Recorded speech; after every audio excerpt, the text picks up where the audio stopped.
The storm warnings had already interrupted the local radio station 4 times before the black sedan rolled into our neighborhood. I was standing in the wet grass without shoes, staring at the dark clouds piling over the coast, while the wind bent the trees hard enough to make the branches groan. 3 hours remained before Hurricane Celeste hit the shoreline, and every house on our street looked like it was holding its breath. Inside our home, I could see my stepfather through the front window, sealing strips of duct tape across the glass. My mother stood beside him, handing over pieces, one at a time like an assistant helping a surgeon. Neither of them noticed me outside. Or maybe they did and chose not to. The long black car slowed near the driveway and stopped. The back door opened slowly. An older woman stepped out into the rain without hesitation. She had silver hair pinned neatly behind her head, a dark coat buttoned all the way to her neck, and the kind of posture money cannot buy unless it has been earned over decades. She looked at me first, then she looked at the house. Her expression did not change. "Home," she said quietly. That single word hit me harder than the wind. 16 years earlier, the first morning Travis moved into our house, the air smelled like fresh coffee and cut grass. I remember that clearly because my father had been gone for a little over a year, and for the first time since the funeral, my mother seemed awake again instead of simply moving from room to room like a ghost. I was 12 then, sitting at the kitchen table with cereal turning soggy in my bowl, while sunlight poured through the windows. My dad's smell still lived in the house back then: cedar dust, engine grease, cheap aftershave he bought in bulk from the hardware store because he claimed drugstores overcharged for the exact same thing. Sometimes in the mornings, when the floors warmed up from the sunlight, those smells drifted out of the wood like the house itself remembered him. Then Travis arrived in a red work truck with ladders strapped on top. He carried a metal toolbox under one arm and walked through our front door without knocking like he already belonged there. My mother smiled at him in a way I had not seen since before my father died. A real smile, one that reached her eyes. I remember thinking I should feel happy about that. He said he was going to repair the fence. The fence leaned slightly toward the alley because my father had planned to reset the posts before winter came. He never got the chance. Travis spent all afternoon measuring boards, digging holes, and pouring concrete like he was proving something. My mother brought him iced tea while I sat on the porch swing watching everything happen in silence. Nobody asked what I thought. Nobody ever did.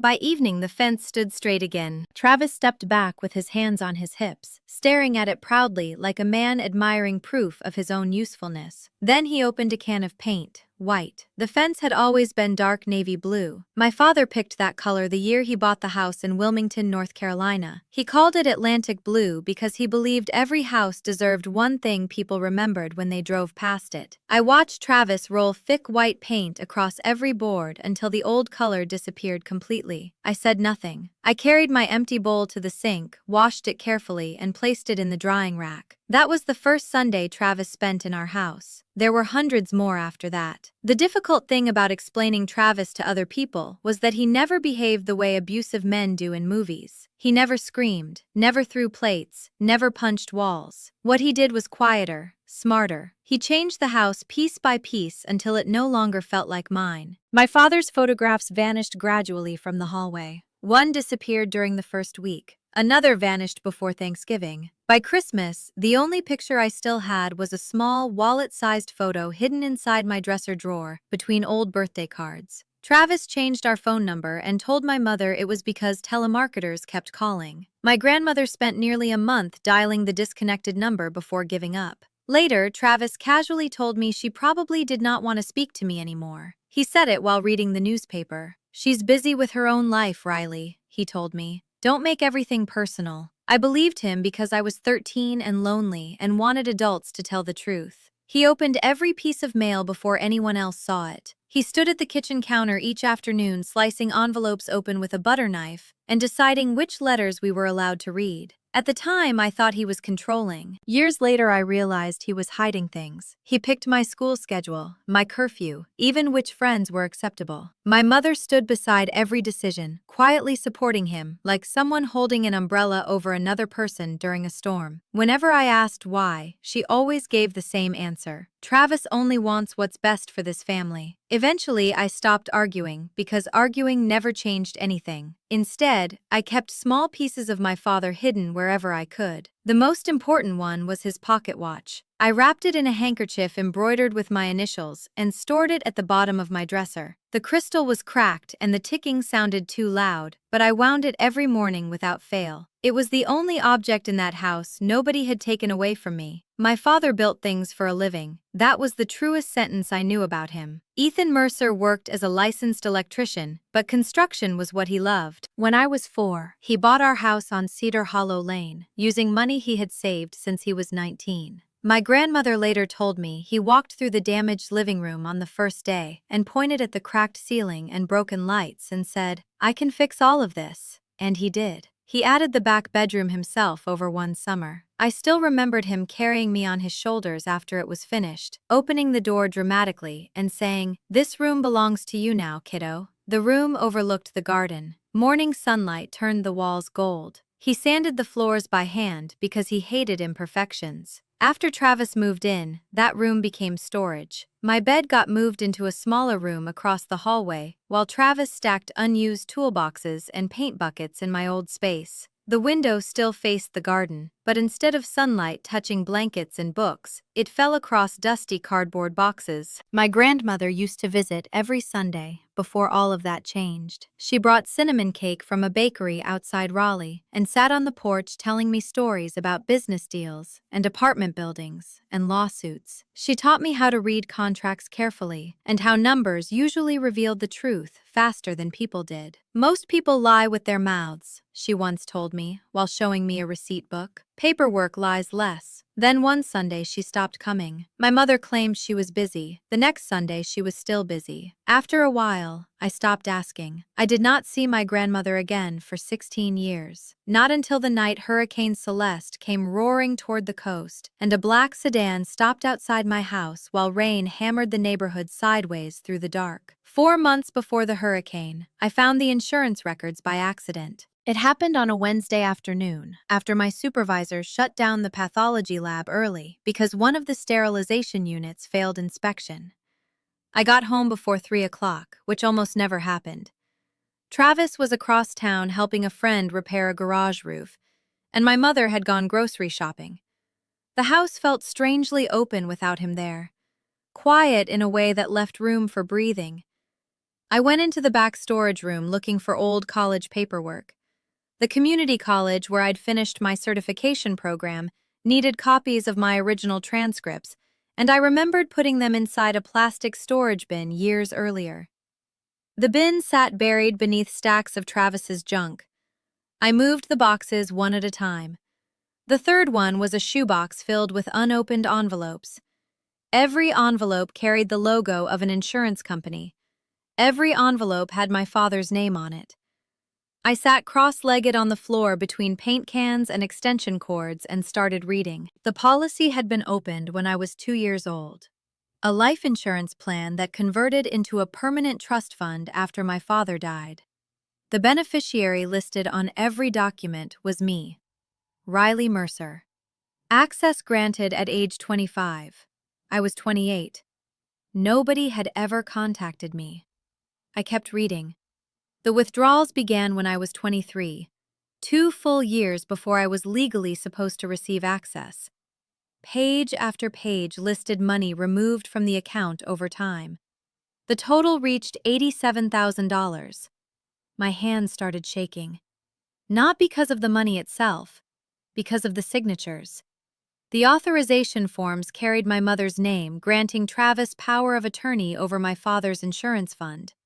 My mother had signed paperwork giving my stepfather permission to drain the money my father left for me, and neither of them had ever said a word. I reread the pages 3 times while rain tapped softly against the window behind me. Then I folded every document carefully and slid them into my jacket pocket. I put the shoebox back exactly where I found it. I closed the storage room door. Then I went into the kitchen and made myself a sandwich because I did not know what else to do with my hands. I ate standing at the counter while the refrigerator hummed beside me. That night I said nothing. I waited. Hurricane Celeste strengthened faster than meteorologists expected. By the time she crossed the Gulf Stream, she had grown into a Category 4 storm headed directly for the Carolina coast. Evacuation notices spread across the county. People with money booked hotels inland. People without money boarded windows and hoped for luck. Travis refused to leave. He said the house had survived every storm since it was built, which was true because my father built things carefully. Travis claimed evacuating was for panicked people, and he was not someone who panicked.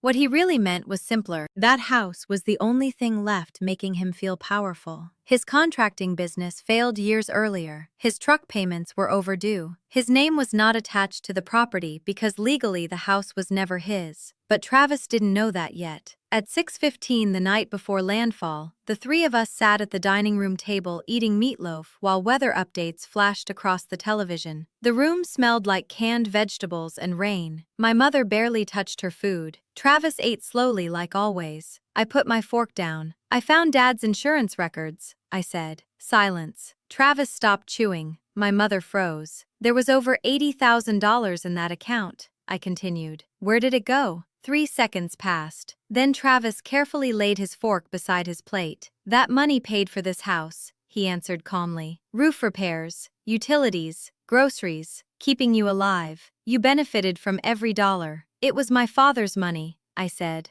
"It was left for me." Travis leaned back in his chair. My mother stood immediately, almost automatically, like she'd been waiting for instructions. Then Travis pointed toward the front door. "Get out." I stared at him. "When you learn some respect," he continued evenly, "you can come back inside." I looked at my mother. She looked down at the floor. That hurt more than his words. I walked to the front door slowly. I stepped outside barefoot into the wet grass. Then I heard the deadbolt lock behind me. The chain slid into place second. After that came the sound of my mother returning quietly to the kitchen. The rain was warm at first. Then the temperature dropped as the storm edge moved closer. I stood there counting seconds because counting was what I did whenever my life felt like it was falling apart. In the laboratory, whenever results came back wrong or doctors yelled through the phone, I counted silently until my breathing steadied again.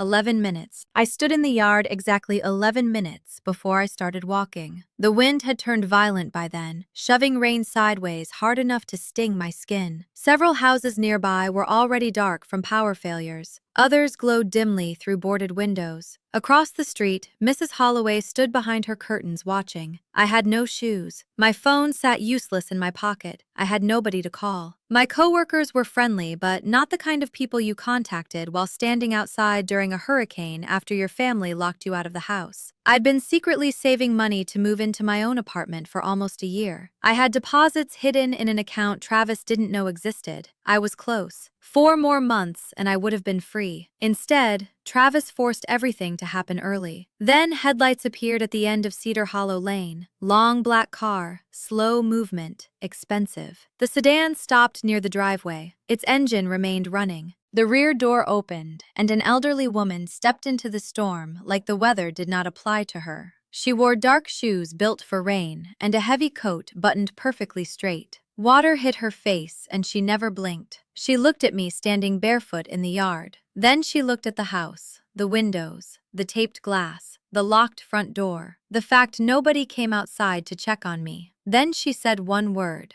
demolish. The driver hurried around the car carrying an umbrella. He held it over me instead of her. My grandmother motioned toward the back seat. I climbed inside. She entered after me. The door shut. Warm air surrounded me instantly. The car smelled like leather and clean linen. My grandmother reached into her coat pocket and handed me a folded handkerchief. I pressed it against my face. It smelled faintly like cinnamon cake. "I waited 16 years, she said softly, while rain battered the windows around us. 16 years for someone to finally let me near you again." The hotel stood 15 minutes inland from the coast, but it felt like another world entirely. By the time we arrived, the hurricane had already started tearing through the shoreline communities. Palm trees bent almost sideways under the wind. Street lights flickered violently, and emergency sirens echoed through downtown Wilmington like distant alarms from another century. My grandmother had reserved the suite 2 days earlier, before officials upgraded the storm to a Category 3. She believed forecasts long before other people did. That was one of the first things I remembered about her. The suite sat on the 8th floor of a reinforced hotel overlooking the harbor.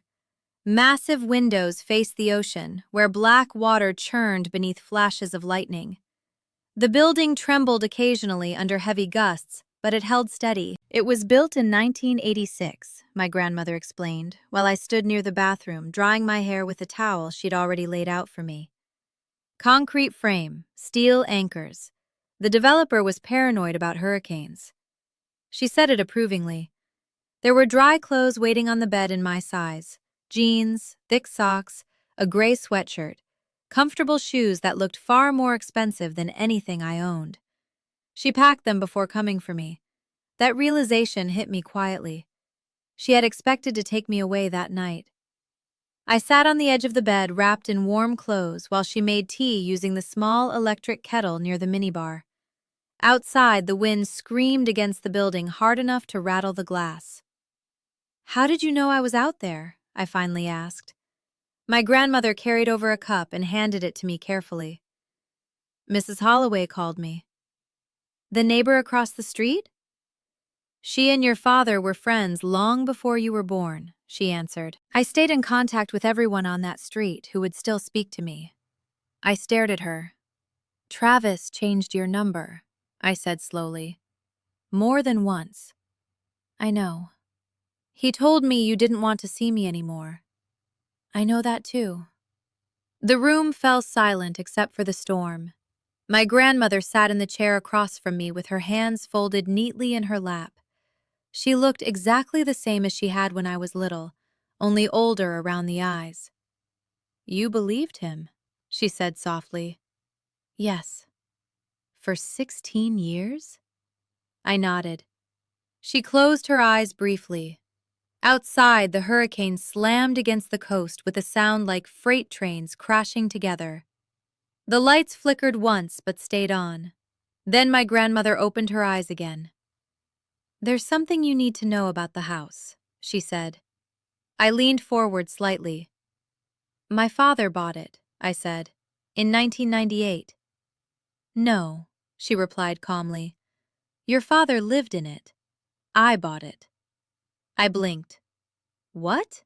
She reached into her bag and removed a yellow envelope, the same envelope I had noticed earlier inside the car. "Your father didn't have enough money to purchase the property outright," she explained, "so I loaned him the remaining amount. Not gifted, loaned. Ethan hated owing people money, even me." She opened the envelope carefully and slid several papers across the coffee table toward me. The property was placed into a family trust before the purchase closed. The Mercer Family Trust. I stared down at the documents, the title, the deed, official county records. Everything carried my grandmother's name. "Your father was the lifetime beneficiary," she continued evenly. "After his death, the beneficiary became you." I looked up slowly. "What about my mother?" "She received lifetime residency rights under strict conditions. She could live there, she could not sell the house, transfer ownership, refinance it, or use it as collateral." The storm cracked violently outside. Lightning lit the entire suite white for one brief second.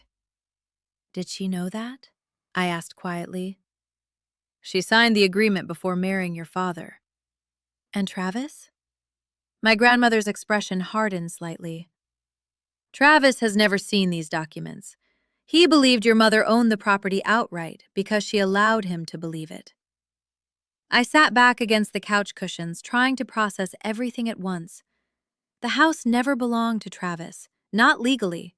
Not ever. "When you said demolish," I said slowly, "what did you mean?" My grandmother leaned forward slightly. "I meant," she answered, "that I will reclaim what belongs to this family." The words came out calm and precise.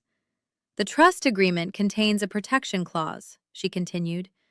"Your mother's right to remain in the house depended on her not causing harm to the primary beneficiary."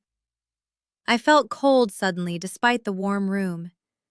She locked me outside. She allowed you to be locked outside during a Category 4 hurricane, my grandmother corrected. That violated the agreement. The wind hammered the windows hard enough to make them flex inward. If they refuse to leave, she said quietly, I'll tear the structure down to the foundation and rebuild it from scratch. I've spent my entire life demolishing damaged things and building stronger ones in their place. She said it without anger, without emotion, like someone discussing weather forecasts. Then she looked directly at me. I won't ask your permission, she said, but I would like your help. I looked down at the tea in my hands. It had already gone cold.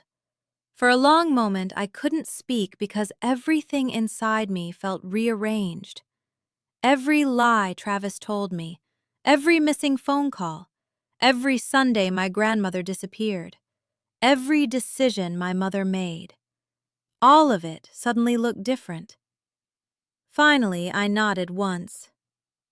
Yes, I whispered.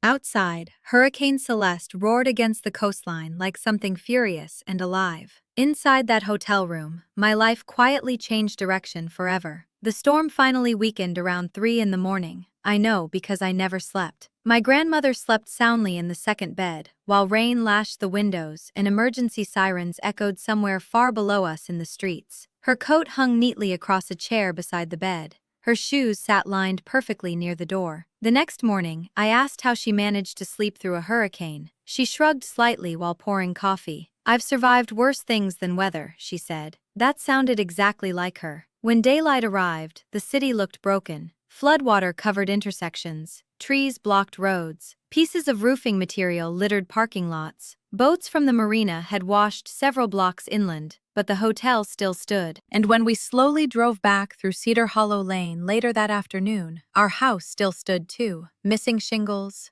broken branches everywhere, but standing. My father built it that way. Back at the hotel, my grandmother already had a lawyer waiting for us. His name was Daniel Whitmore. He looked around 60, wore perfectly pressed gray suits, and spoke with the calm confidence of someone who trusted paperwork more than people.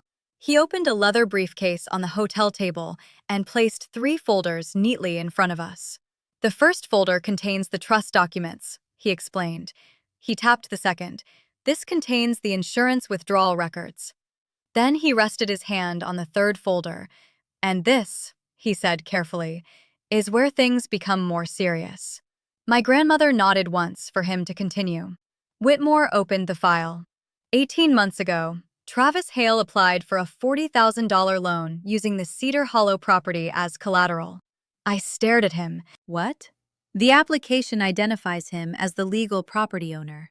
That's impossible. Yes, Whitmore agreed calmly. It is. He slid the paperwork toward me. My stomach tightened instantly. There was Travis's signature at the bottom. Below it sat another signature carrying my mother's name. Only it didn't look like her handwriting. She didn't sign this, I whispered. Whitmore folded his hands together. That appears to be the case. I kept staring at the signature while thunder rolled somewhere beyond the hotel windows. The name said Caroline Mercer Hale, but the handwriting looked wrong. My mother always curved the letter C sharply at the bottom.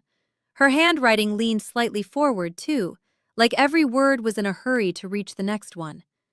The signature on the loan application looked stiff and careful, the kind of writing someone produces while copying from memory. Whitmore slid another document beside it. This is your mother's authenticated signature from the original trust agreement, he explained. The difference was obvious immediately. My chest tightened. So Travis forged it? Whitmore adjusted his glasses. Either your mother intentionally disguised her own handwriting, he said evenly, or someone signed on her behalf. My grandmother's expression never changed. What happens now? I asked. Whitmore closed the folder carefully. We have options. I hated how calm lawyers sounded while discussing things capable of destroying entire families.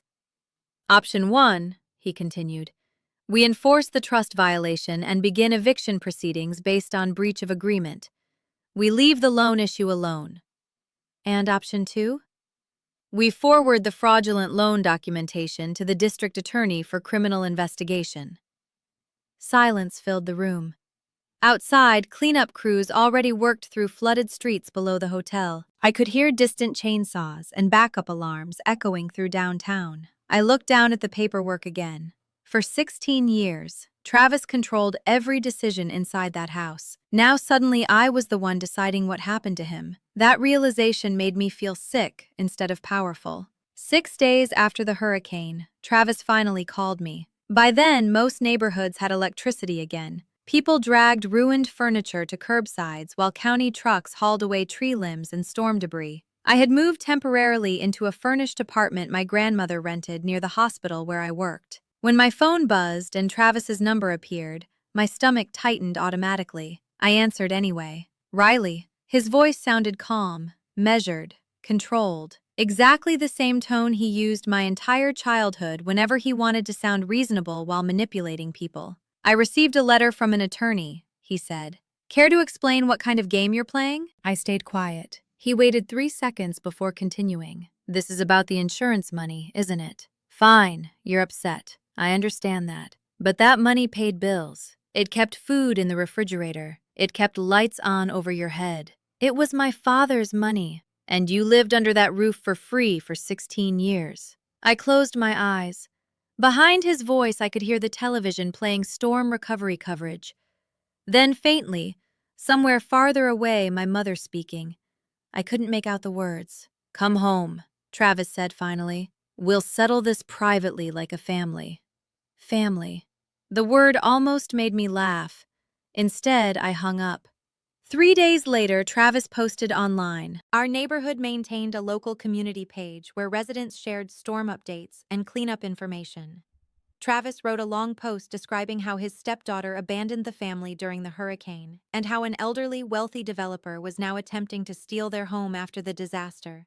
He described himself as a hardworking contractor. He described my grandmother as predatory. He described me as confused and manipulated. 47 people reacted to the post within the first hour. Most supported him. The next morning, my mother called. Her voice sounded thin and exhausted. Honey, she said immediately, Travis feels terrible about everything. Please come home. Don't make this bigger than it already is. Bigger. Like being locked outside during a Category 4 hurricane was some unfortunate misunderstanding.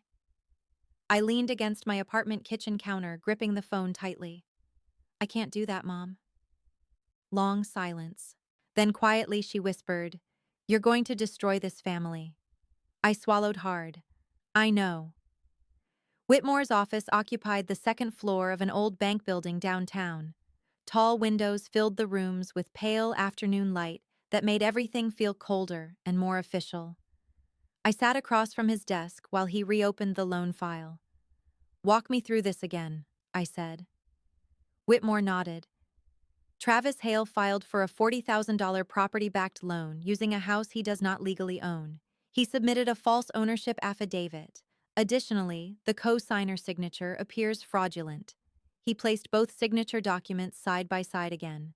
There are separate legal violations here. I rubbed my forehead. What happens if criminal charges are filed? Whitmore folded his hands together carefully. Best case scenario? Financial fraud charges, possible forgery investigation, repayment orders. And worst case? A criminal conviction. The room suddenly felt too warm. Sunlight striped across the desk through the blinds, while the wall clock ticked steadily behind him. Tick, tick, tick. The sound reminded me of my father's pocket watch. I looked down at the loan papers again. Travis's signature sat bold and confident near the bottom of every page. My mother's forged signature looked fragile beside it. For years, I believed Travis controlled everything because he was stronger than everyone else. But sitting there in Whitmore's office, I realized something different. He controlled people because nobody ever forced him to face consequences. Now somebody finally was. What are you leaning toward? Whitmore asked gently. I didn't answer immediately. Instead, I spent the weekend rereading every document inside my apartment while cleanup crews repaired storm damage outside. Chainsaws buzzed constantly. Generators hummed through the evenings. The entire town sounded like people trying to rebuild broken things. Each time I reread the files, my understanding changed. At first, the situation felt like theft, then betrayal, then something deeper. My mother's signature on those insurance documents haunted me most. Not the forged loan papers, the real ones. She willingly gave Travis access to my father's money. She watched him erase pieces of my father from that house one room at a time. And she let it happen. Late Saturday night, I finally called my grandmother. "I want the house back," I told her quietly. "Good.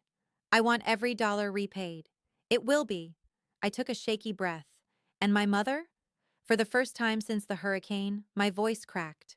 I'd survived the storm, the confrontation, the lawyer meetings, the lies online. But hearing my own question out loud finally broke something open inside me. My grandmother stayed silent for several seconds. Then she spoke softly. "Caroline made her choices a long time ago, Riley. You cannot keep making them for her." Tears burned behind my eyes. "I know." Monday morning, I gave Whitmore my decision. "No criminal charges," I told him. "Not unless we absolutely have to." He nodded once. "I want the trust enforced.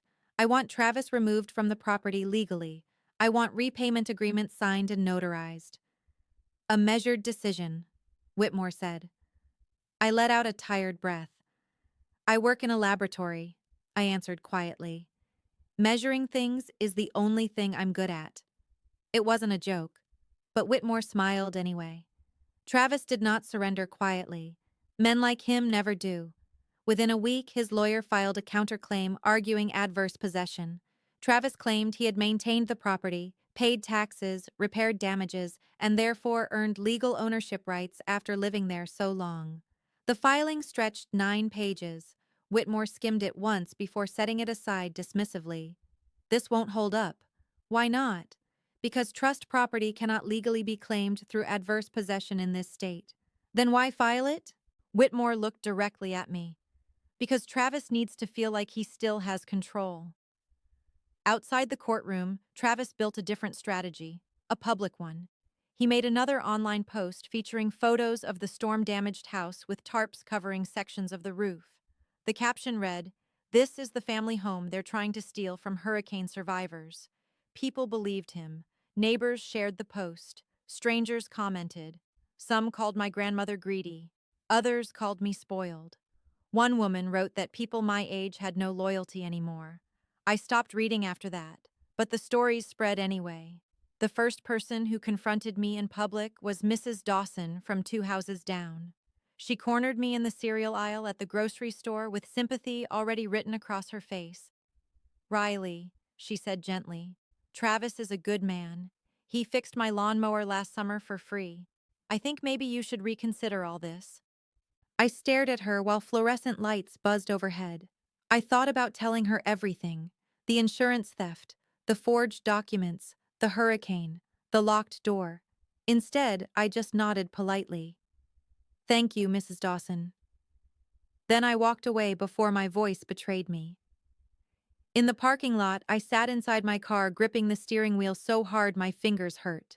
People crossed the lot carrying groceries. A little boy laughed near a shopping cart return. The world kept moving normally, while my entire life felt split apart underneath it. That evening, my grandmother called. "People's opinions don't matter," she told me. "The paperwork matters." "Yes," I whispered. "I'm trying to believe that." Later that same night, Mrs. Holloway called me.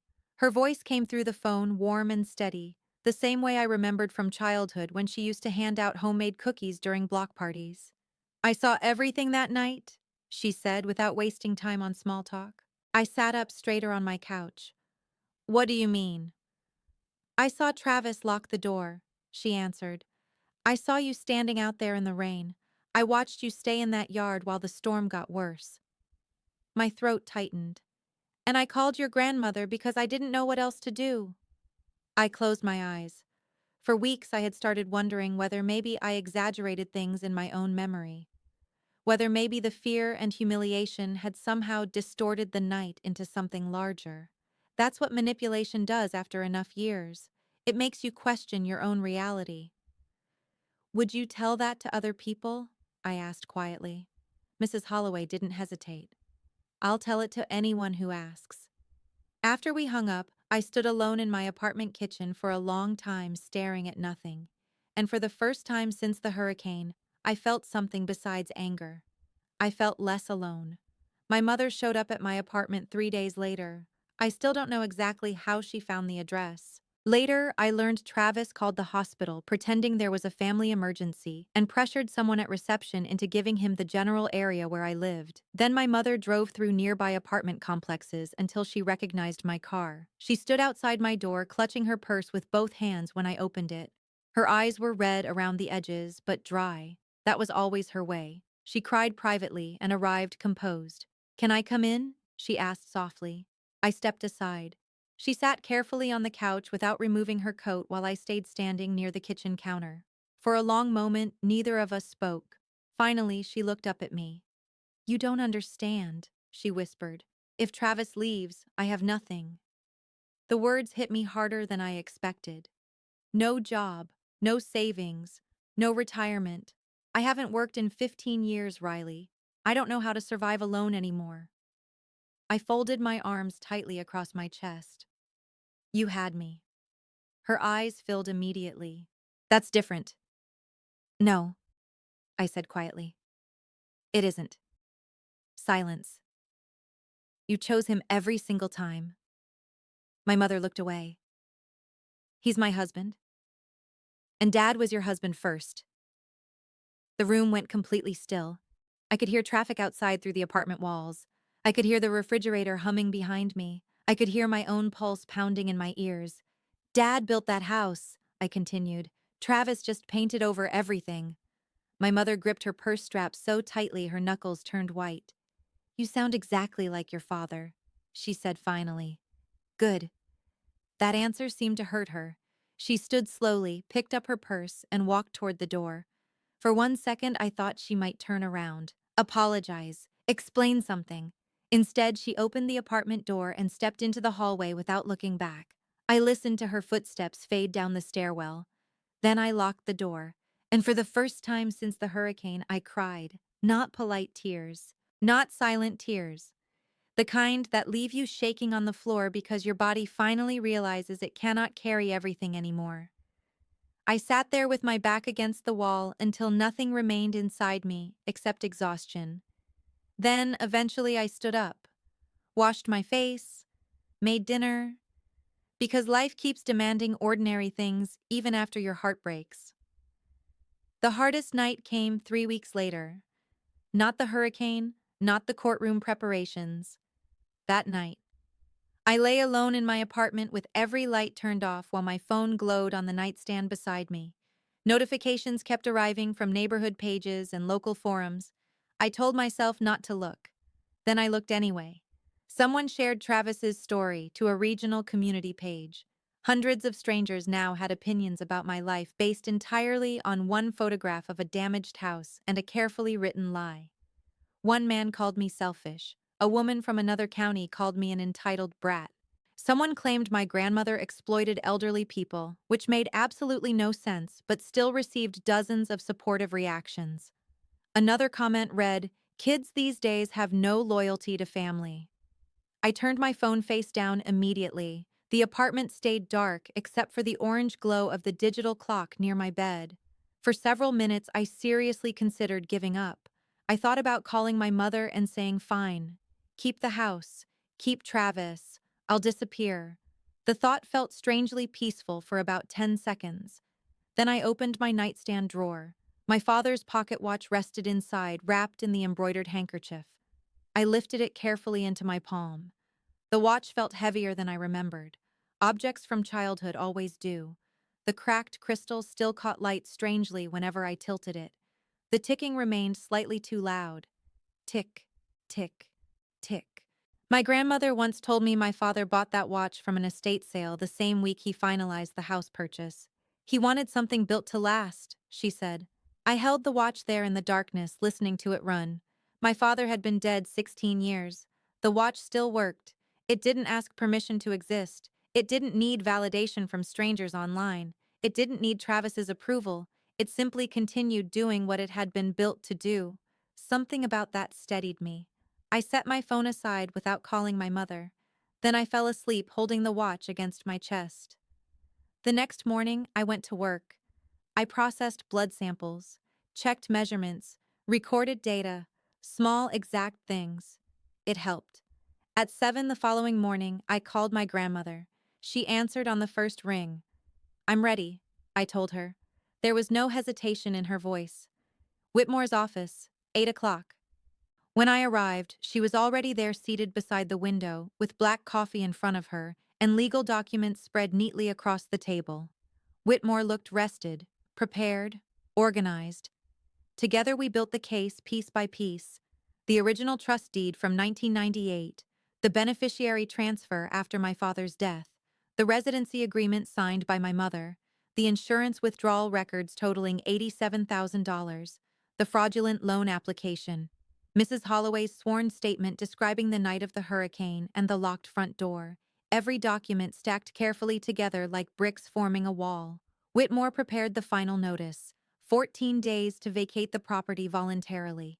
If Travis refused, the sheriff's department would remove him. I wrote a letter too, not to Travis, to my mother. The letter wasn't emotional. I didn't beg, I didn't accuse. I simply listed facts. The insurance withdrawals, the forged loan paperwork, the hurricane. Then I ended with one final sentence.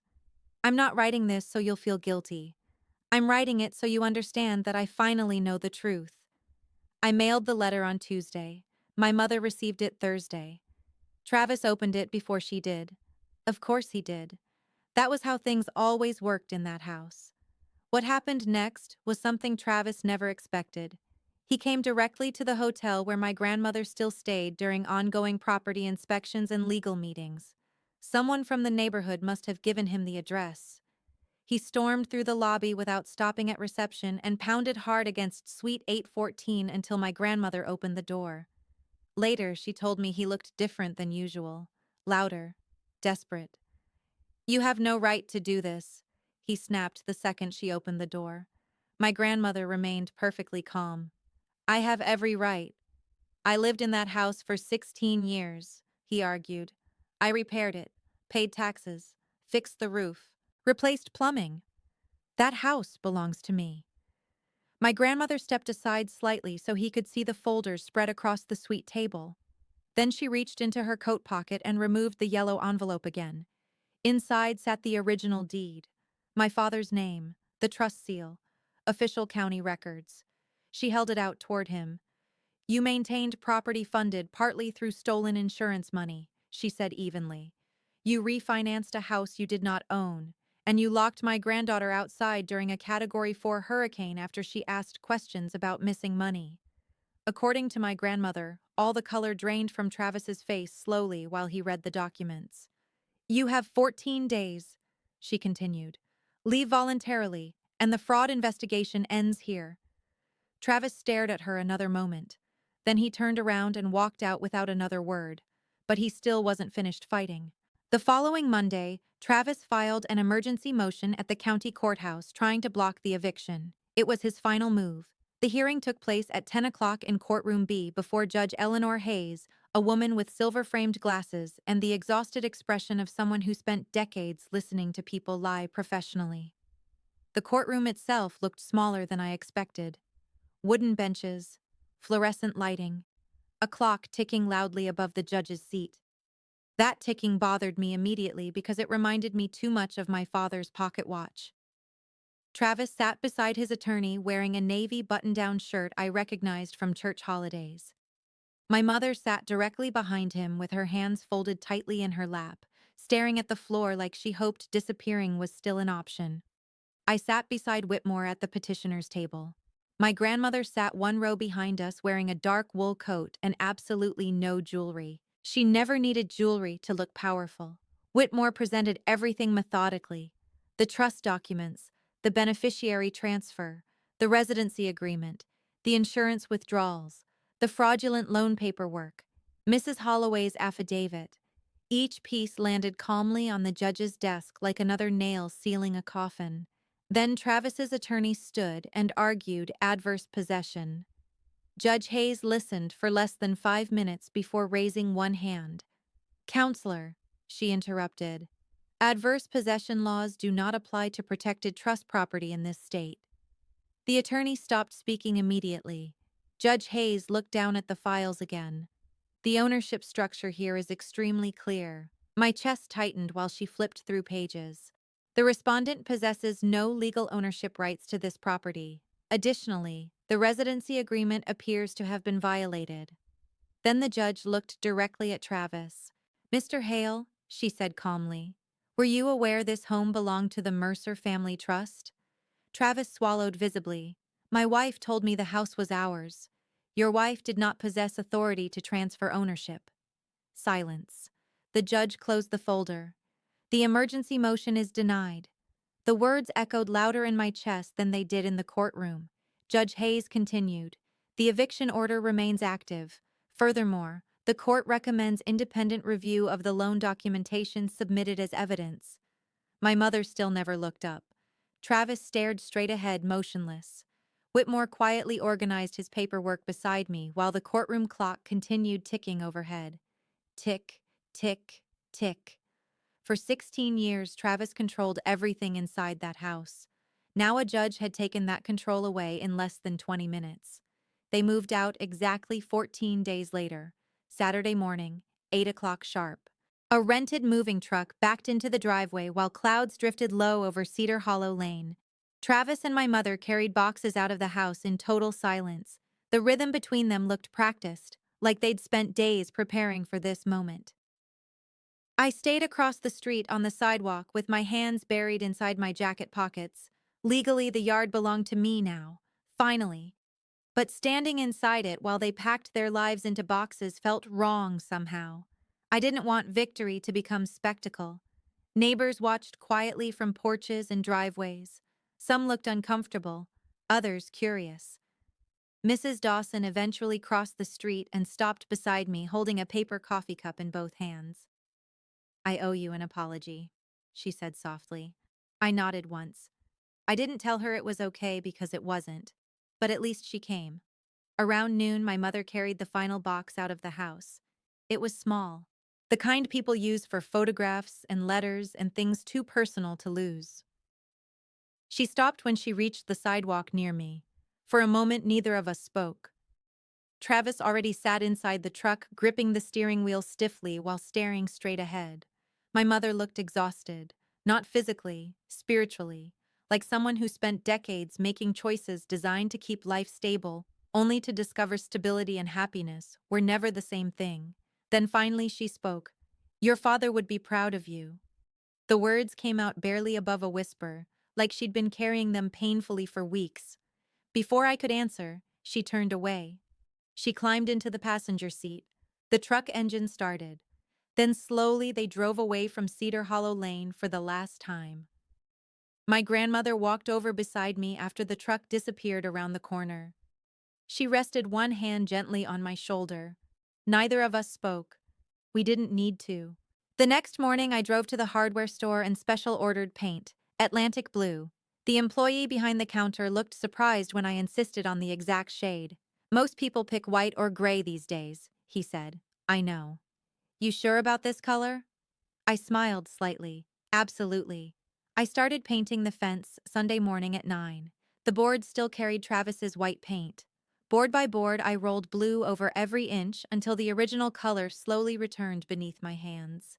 It felt less like painting and more like restoration, like uncovering something buried. Mrs. Holloway came over around noon, carrying lemonade, and sat on the porch watching me work. Between brushstrokes, she told stories about my father, how he measured shelves 3 times before hanging them because even tiny imperfections bothered him, how he sharpened tools obsessively, how he cut birthday cakes with the same old pocket knife every year because he believed a useful tool should never sit unused. "He would have loved seeing this fence blue again," she said softly. I stopped painting long enough to look at the house. The windows were open.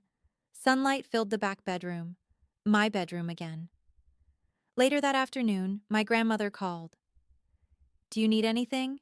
she asked. I looked around slowly. The porch, the fence, the garden, the house my father built.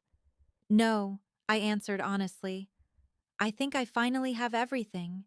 For a second, neither of us spoke. Then my grandmother said quietly, "A home belongs to the person who keeps it standing." Those were my father's words. Hearing them in her voice almost broke me all over again. 6 months later, this was what changed. Travis and my mother rented a small apartment 40 minutes inland. Travis found work building storage sheds for a construction company outside Raleigh. According to Mrs. Holloway, he left early every morning and returned home quietly each night without speaking much to anyone. The district attorney reviewed the loan documents but never filed charges. That decision came partly from me, partly from my grandmother, not because either of us forgave Travis, because dragging everything through criminal court would have kept the damage alive for years. Instead, Whitmore negotiated repayment agreements. Every month, Travis paid back part of the $87,000 through court-monitored installments. Every payment documented, every dollar accounted for. My mother mailed me a Thanksgiving card, nothing written inside, just her signature, Caroline. I placed the card on the fireplace mantel beside a framed photograph of my father standing on the porch holding a paintbrush.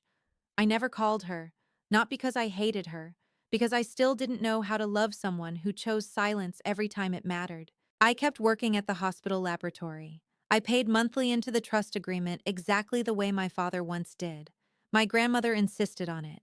She said homes carried more meaning when earned slowly. I agreed. Every Sunday she visited again like she used to when I was little. She brought cinnamon cake from the same bakery near Raleigh and sat on the porch telling stories about buildings she bought, renovated, demolished, and rebuilt over the years. But the stories I loved most were always the ones about my father. One Sunday evening after she left, I sat alone on the porch while darkness settled quietly across Cedar Hollow Lane. The pocket watch rested beside me on the table. Tick, tick, tick. The crystal remained cracked. The mechanism still worked perfectly. Beyond the porch railing, the fence stood painted Atlantic blue again. My father's color. The color Travis tried to erase. The color I brought back. Across the street, Mrs. Holloway's living room lamp glowed softly through her window. Somewhere farther away, a dog barked once and fell silent. The neighborhood felt peaceful again. Not perfect, never perfect, but honest. My grandmother never demolished the house after all. She only reclaimed what always belonged to our family, the property, the truth, and the girl standing outside in the rain, who finally learned she was never abandoned in the first place. The fence stayed blue, the watch kept ticking, and my father's house remained standing. Some people think strength means fighting louder than everyone else in the room, but real strength is quieter than that. Sometimes it's standing alone in the rain after the people you trusted shut the door on you. Sometimes it's surviving long enough to learn the truth. And sometimes it's realizing that what truly belongs to you does not disappear just because someone else tried to paint over it. I lost 16 years believing I had been forgotten. But the truth was waiting for me the entire time. My father's house was still standing. The fence was still blue underneath the white paint. The watch still kept ticking. And somewhere beneath all the fear and silence, I was still myself too. People can steal money. They can rewrite stories. They can make an entire town believe lies. But they cannot erase truth forever. Eventually, truth returns like the tide. Quiet, patient, unstoppable, and when it finally does, it changes everything.